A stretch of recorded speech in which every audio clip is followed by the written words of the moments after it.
एक राजा अपनी वीरता और सुशासन के लिए प्रसिद्ध था। एक बार वो अपने गुरु के साथ भ्रमण कर रहा था। राज्य की समृद्धि और खुशहाली देखकर उसके भीतर घमंड के भाव आने लगे और वो मन ही मन सोचने लगे, सचमुच मैं एक महान राजा हूँ। मैं कितने अच्छे से अपने प्रजा देखभाल करता हूँ। गुरु सर्वज्ञानी थे, वे तुरंत ही अपने शिष्य के भावों को समझ गए और तत्काल उसे सुधारने का निर्णय लिया।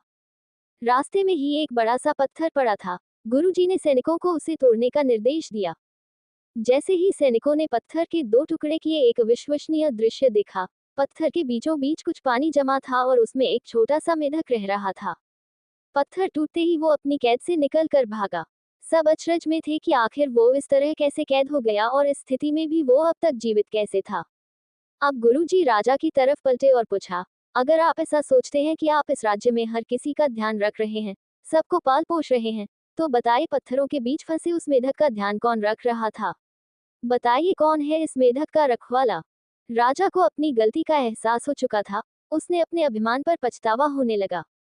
गुरु की कृपा से वे जान चुका था कि वो ईश्वर ही है जिसने हर एक जीव को बनाया है और वही है जो सबका ध्यान रखता है।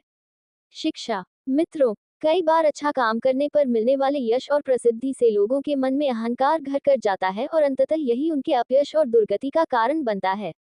अतः हमें ध्यान रखना चाहिए कि हम चाहे इस जीवन में किसी भी मुकाम पर पहुंच जाएं, कभी घमंड न करें और सदा अपने अर्थपूर्ण जीवन के लिए उस सर्वशक्तिमान ईश्वर के कृतज्ञ रहें।